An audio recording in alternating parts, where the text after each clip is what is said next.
Chapter 11. Bag of Peas? Hey Michael, can you pass the Simmons contract over? I rubbed my eyes. These vampires with their early mornings are going to kill me. No response from the other side of the desk. I leaned over to look around my computer screen.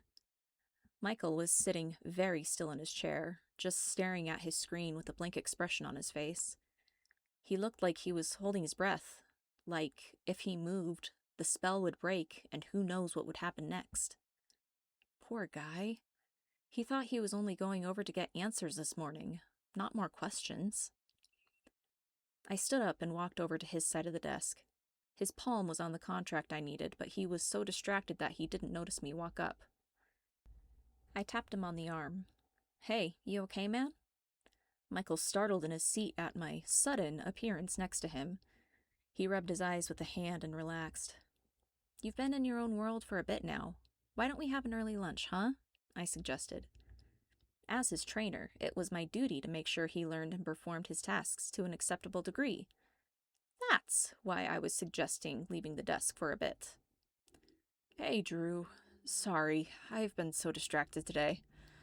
Meeting up with Anton gave me a ton of answers. I understand my own body much better now. He frowned, his brows knitting together. I just can't get it out of my head. Why me? Why at all? It just doesn't make sense.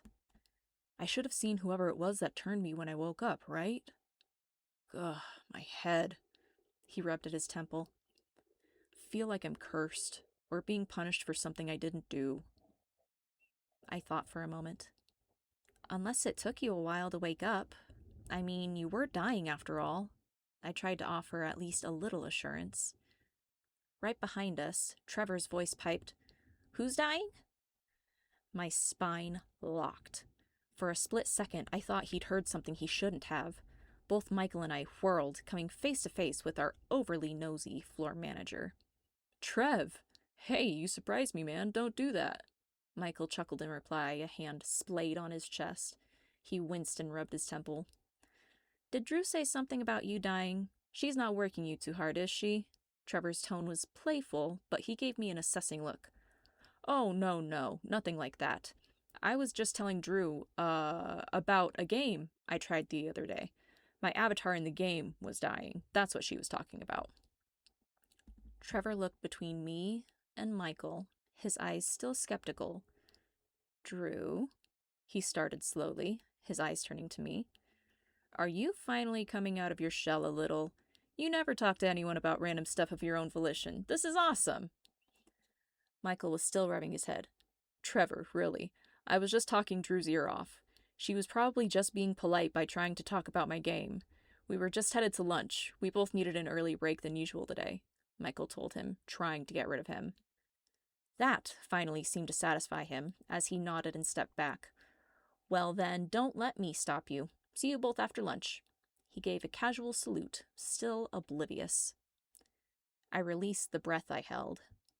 If I didn't know better, I muttered under my breath, I'd think he's a vampire for how much he seems to sneak up on me.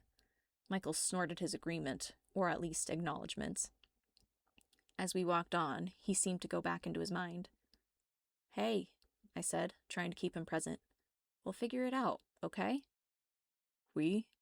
Are you sure you still want to be a part of this? His concern on his face was touching, but unnecessary, I began to realize. The permanent smile lines around his eyes only accentuated his pleasant face. I couldn't help but notice how green those eyes were, like an evergreen, deep and earthy. It'd be easy to get distracted by those eyes. Drew? Damn it, I did get distracted. I cannot keep doing that around such a dangerous being. Sorry, yeah, I fumbled for something, anything to say. Yeah, I'm pretty invested at this point, you know, and you have to keep an eye on me since I know your secret, so I think I'll be sticking around while you figure this out. I wanted to believe that I could help in some way. The thought of him facing all of this alone felt wrong. A hopeful smile bloomed on his face, bringing back his signature sunshine. All right, then. He stood, much more chipper than he previously was. Let's go to lunch, shall we? He bent at the waist slightly, with his arm extended, sketching a bow. I chuckled at his ridiculousness as I walked next to him on our way to lunch. I got home from work, plopping down onto the couch with zero grace. Husker jumped up, walking across the cushion to settle on my lap. He purred as I stroked his fur. Another very long day, but Michael was doing better all the time at work. And his other issue? A knock sounded at the door. My body froze. I wasn't expecting anybody. Who could that possibly be?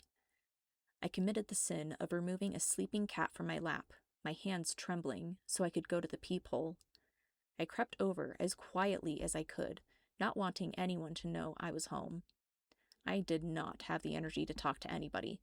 I had used up all I'd had at work today. I lifted the cover of the peephole as carefully as I could, conscious of any light that might shine out through the other side, before squinting to look through. Mom? Dad? I quickly unlocked the door to greet my parents. Hey, what are you guys doing here? I asked as I hugged them both.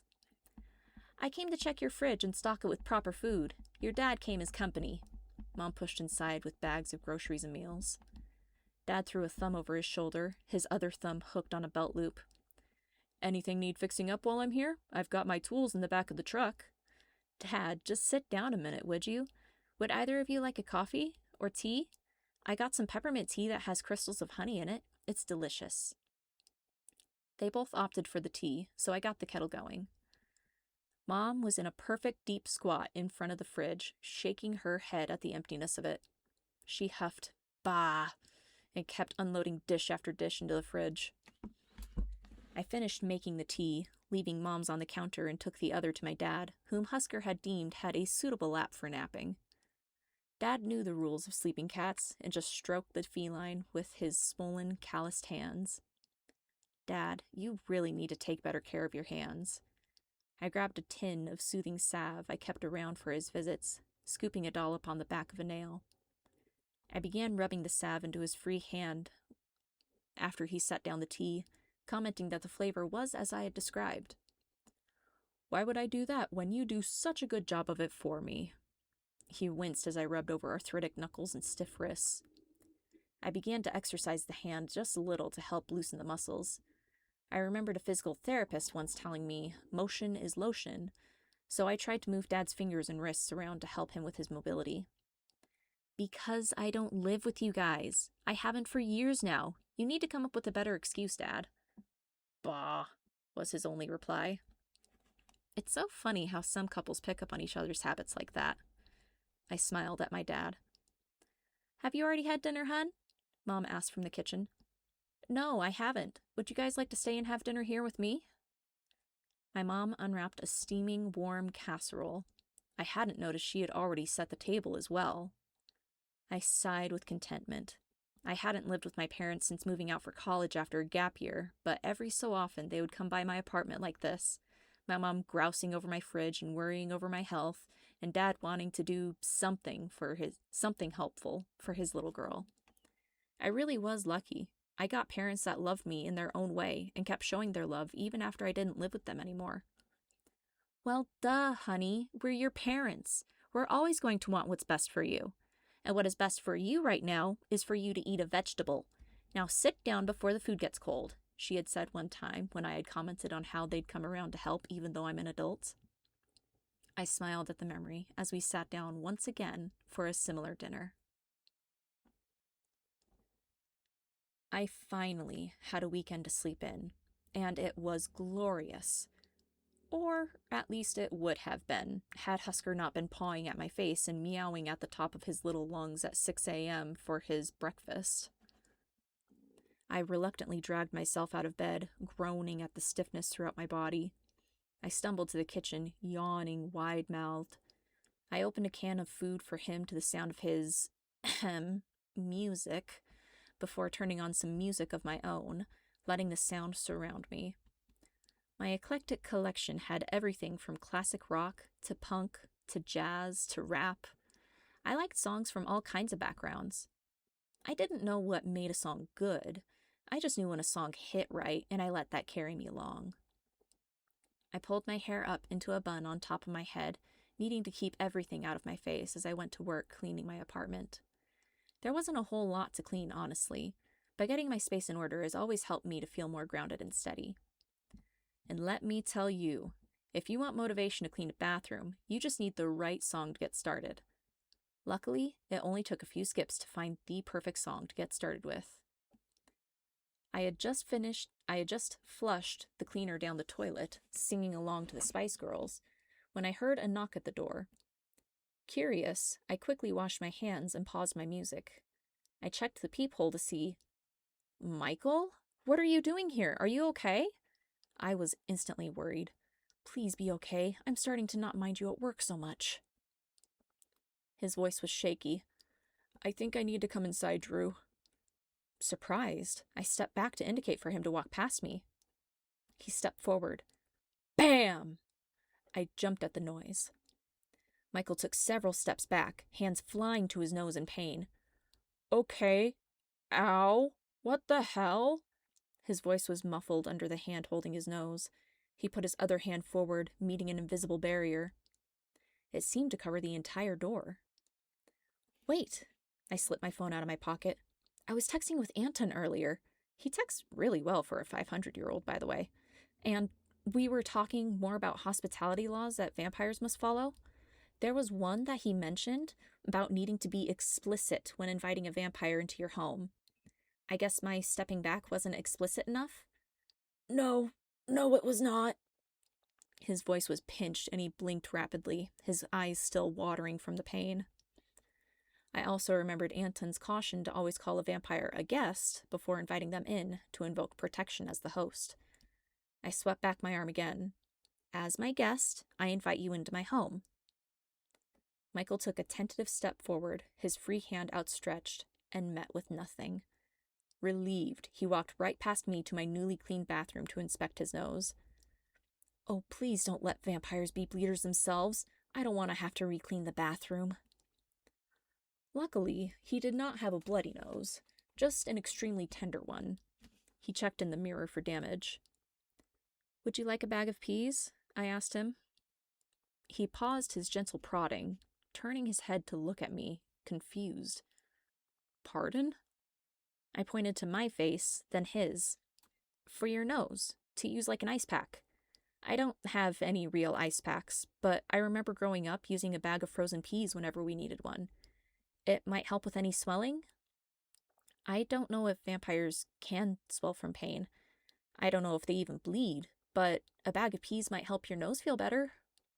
I shrugged, just wanting to be helpful. Michael stared at me a moment longer before he guffawed a laugh, followed by a muffled curse of pain. Sure, I'll take you up on that. Thanks, Drew. He followed me to the kitchen where I retrieved the peas from the freezer, presenting them with my own wince of sympathy. Lifting his eyebrows in thanks before wincing again, he took it and walked back to the couch. I grabbed one of my dining chairs for myself to sit on, setting it across from him like I had that first night he'd come to the apartment. So what brings you to my home on the weekend? And I repeat my earlier question, are you okay?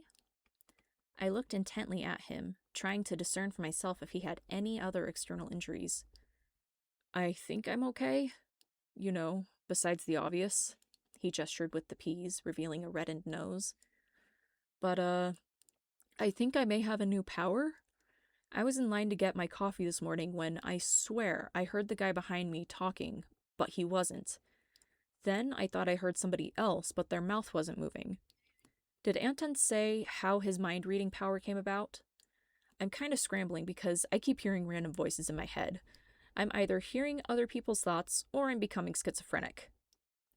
I tilted my head as if to say, well, it's not out of the realm of possibilities. Aw, come on. Michael's nose sounded stuffy under the peas. What do you remember Anton saying about his experience? To be honest, I'm a little fuzzy on what all he talked about because of how badly my mind spun afterwards. Can you help me remember? With that sincere look in his eye, he really did look like a giant, beaten puppy. I nodded. Of course I'll help you. I sat up straighter before continuing. I remember he talked about how he was hearing many voices at once, and it took him a long time to master the skill so that he only heard one voice at a time. Are you sure you identified the specific people who had those thoughts? Unless he could also tell what direction a thought came from, there was no way of knowing whose specific voices he heard, right? My fingers drummed on my chin in contemplation. About as sure as I am that at least one of them thought, and I quote, "Why the hell is that dumbass jock looking at me?" as I was actively looking at him. My fingers stopped. Pretty damning. Okay, so that sounds pretty concrete, actually. I lowered my hand and cleared my throat.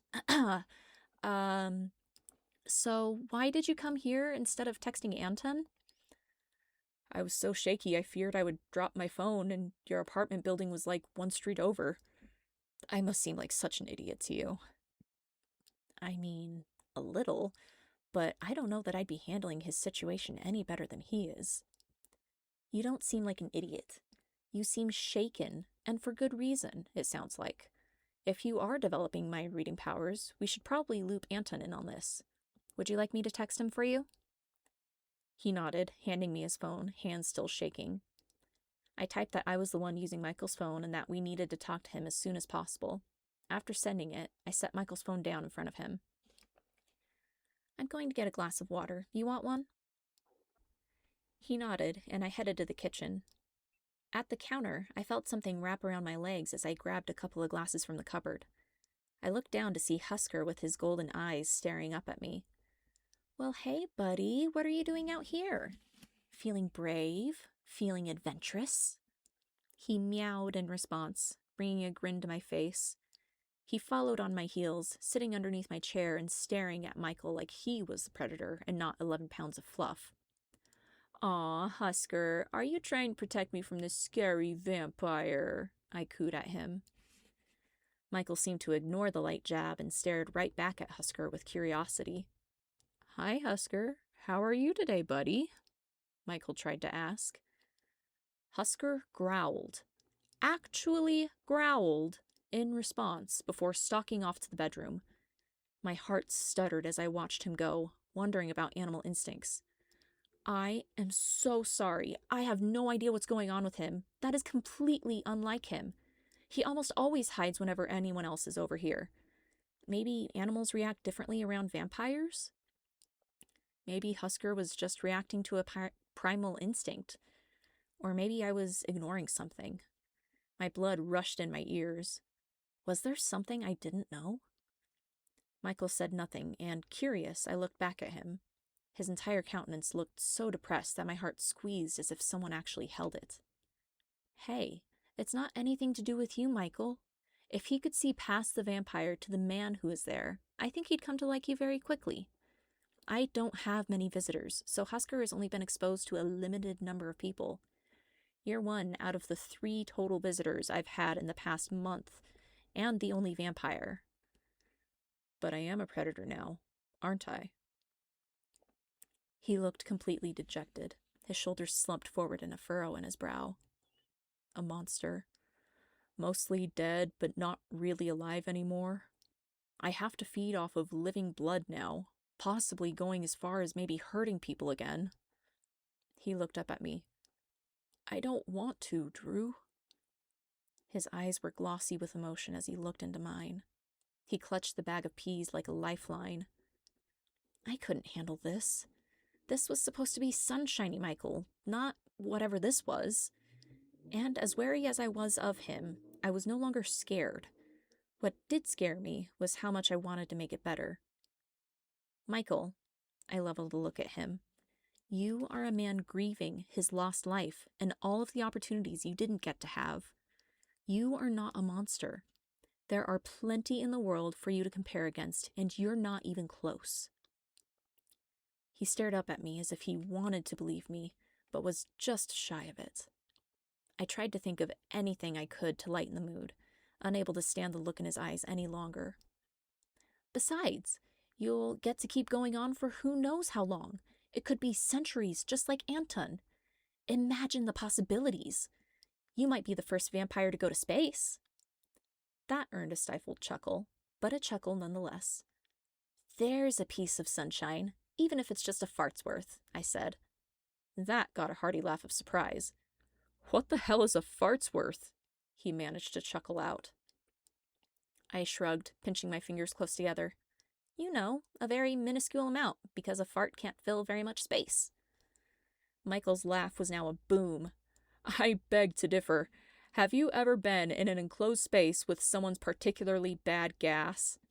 His laughter built to nearly a bellow, holding his sides as he rocked back and forth. I couldn't help but join in, his newfound humor contagious. We continued on that way until someone banged against the wall.